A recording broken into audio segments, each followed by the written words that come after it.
Good day, everyone, and thank you for once again joining in to the Bible reading in chronological order. We are currently busy with the book of Job. We read through the book of Genesis 1 through chapter 11, and then began the book of Job. And today we're particularly focusing on chapters 17, 18, 19, and 20. So, as we begin, we've been looking at the theme that we find in the book of Job, particularly between chapters 3 and 31. And we see that Job is faced with a huge conundrum.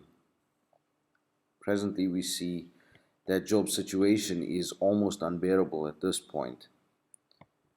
He lost his wealth, he's lost his children, he's lost his health, his wife has seemingly turned away from him, his friends have accused him falsely.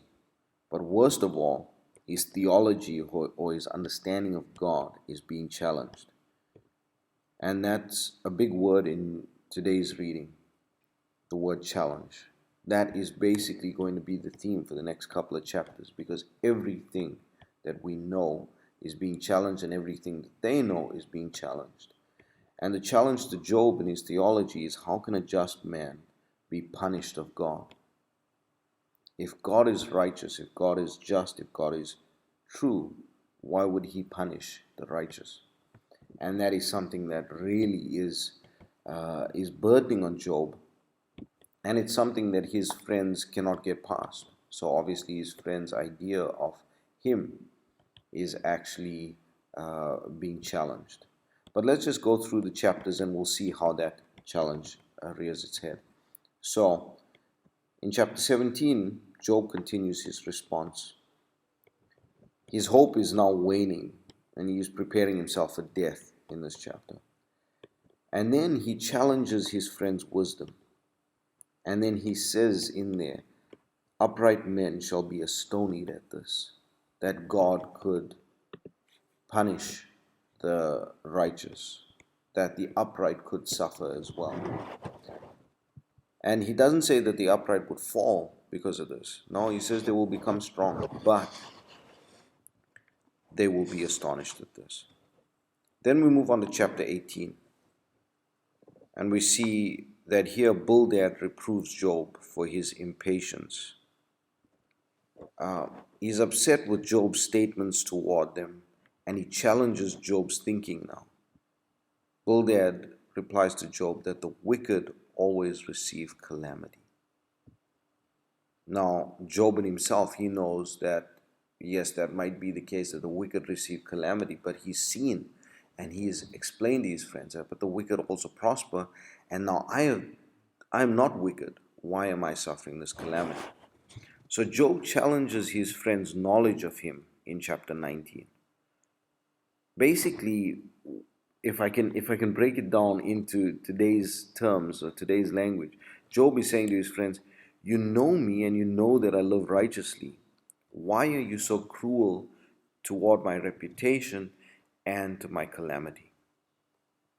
But then there is a different challenge that is set out from verse 25, and this is absolutely critical. Please pay attention from verse 25. Job speaks about his Redeemer. And if he is speaking about a Redeemer, this means that he is going to receive redemption. Redemption from what? Redemption from just his loss on this life or in this life. Then he moves on to speak about his resurrection. And so he's speaking about a spiritual redemption. Yes, the physical redemption will come, and we'll go through that as we go through the book of Job. But the spiritual redemption is what he's talking about, his resurrection. And so that is of absolute importance and absolutely critical. Then we get to chapter 20, and we see that Zophar almost interrupts Job in the way that he responds to Job. Here he answers in haste. And he speaks about the end of the wicked and challenges what they know even Job to be. Zophar challenges Job in saying, yes, the wicked may prosper for a short time, but their end is always destruction. And so we see that all of our thinking is being challenged. And I want to take it back to chapter 17. In that challenge, the upright men shall be astonished at this. Take some time, focus on that verses around there. Look at it in context, because you'll see that even our own mind is being challenged now of the righteous and the wicked and their end and what they receive in this life. But we know that this life is actually not about this life. This life is about living for God in the spiritual. And that's why when we come to chapter 19, we are going to see some of the most beautiful verses. And maybe if I can just iterate those verses, Job says, "For I know that my Redeemer liveth, and that he shall stand at the latter day upon the earth. And though after my skin worms destroy this body, yet in my flesh shall I see God." And I'm going to leave you with that. Enjoy the reading this day, and I pray that the Lord bless you and keep you. In Jesus' name, amen. Chapter 17. My breath is corrupt. My days are extinct. The graves are ready for me. Are there not mockers with me? And doth not mine eye continue in their provocation? Lay down now, put me in a surety with thee. Who is he that will strike hands with me? For thou hast hid their heart from understanding. Therefore shalt thou not exalt them. He that speaketh flattery to his friends, even the eyes of his children shall fail. He hath made me also a byword of the people, and aforetime I was as a tabret. Mine eye also is dimmed by reason of sorrow, and all my members are as a shadow. Upright men shall be astonished at this, and the innocent shall stir up himself against the hypocrite. The righteous also shall hold on his way, and he that hath clean hands shall be stronger and stronger. But as for you all, do ye return and come now, for I cannot find one wise man among you. My days are past, my purposes are broken off, even the thoughts of my heart. They change the night into day. The light is short because of darkness. If I wait, the grave is mine house. I have made my bed in the darkness. I have said to corruption, thou art my father. To the worm, thou art my mother and my sister. And where is now my hope? As for my hope, who shall see it? They shall go down to the bars of the pit when our rest together is in the dust. Chapter 18. Then answered Bildad the Shuhite and said, How long will it be ere ye make an end of words? Mark, and afterwards we will speak. Wherefore are we counted as beasts, and reputed vile in your sight? He teareth himself in his anger. Shall the earth be forsaken for thee? And shall the rock be removed out of his place? Yea, the light of the wicked shall be put out, and the spark of his fire shall not shine. The light shall be dark in his tabernacle, and his candle shall be put out with him. The steps of his strength shall be straitened, and his own counsel shall cast him down. For he is cast into a net by his own feet, and he walketh upon a snare. The gin shall take him by the heel, and the robber shall prevail against him. The snare is laid for him in the ground, and a trap for him in the way. Terrors shall make him afraid on every side, and shall drive him to his feet. His strength shall be hunger-bitten, and destruction shall be ready at his side. It shall devour the strength of his skin. Even the firstborn of death shall devour his strength. His confidence shall be rooted out of his tabernacle, and it shall bring him to the king of terrors. It shall dwell in his tabernacle, because it is none of his. Brimstone shall be scattered upon his habitation. His roots shall be dried up beneath, and above shall his branch be cut off. His remembrance shall perish from the earth, and he shall have no name in the street. He shall be driven from light into darkness, and chased out of the world.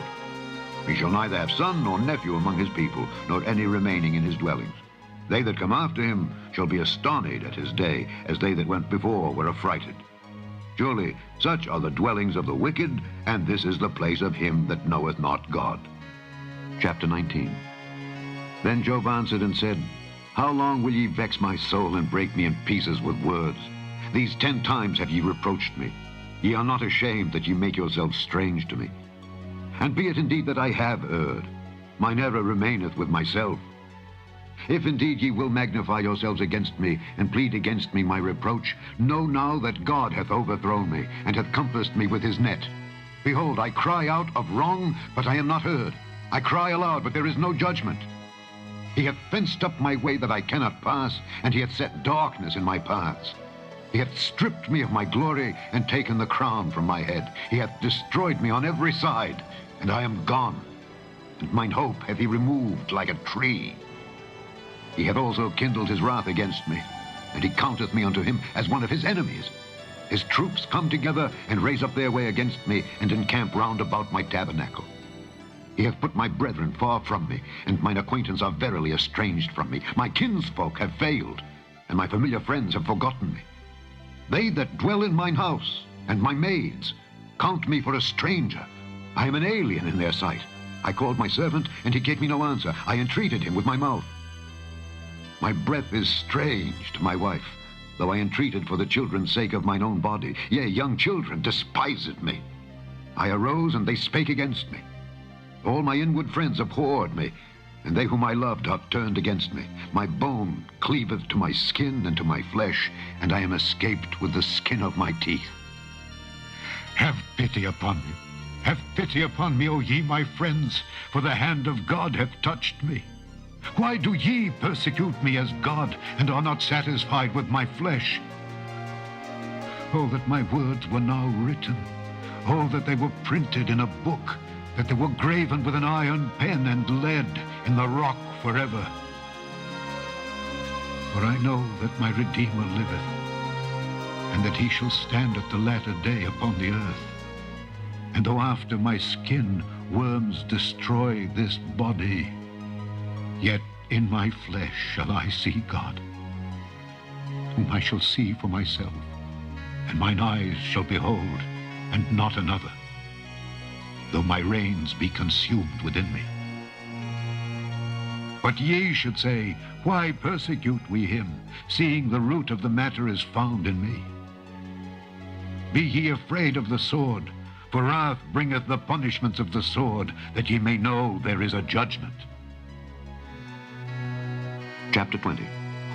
Then answered Zophar the Naamathite and said, Therefore do my thoughts cause me to answer, and for this I make haste. I have heard the check of my reproach, and the spirit of my understanding causeth me to answer. Knowest thou not this of old, since man was placed upon earth, that the triumphing of the wicked is short, and the joy of the hypocrite but for a moment? Though his excellency mount up to the heavens, and his head reach unto the clouds, yet he shall perish forever like his own dung. They which have seen him shall say, Where is he? He shall fly away as a dream, and shall not be found. Yea, he shall be chased away as a vision of the night. The eye also which saw him shall see him no more, neither shall his place any more behold him. His children shall seek to please the poor, and his hands shall restore their goods. His bones are full of the sin of his youth, which shall lie down with him in the dust. Though wickedness be sweet in his mouth, though he hide it under his tongue, though he spare it and forsake it not, but keep it still within his mouth, yet his meat in his bowels is turned. It is the gall of asps within him. He hath swallowed down riches, and he shall vomit them up again. God shall cast them out of his belly. He shall suck the poison of asps. The viper's tongue shall slay him. He shall not see the rivers, the floods, the brooks of honey and butter. That which he labored for shall he restore, and shall not swallow it down.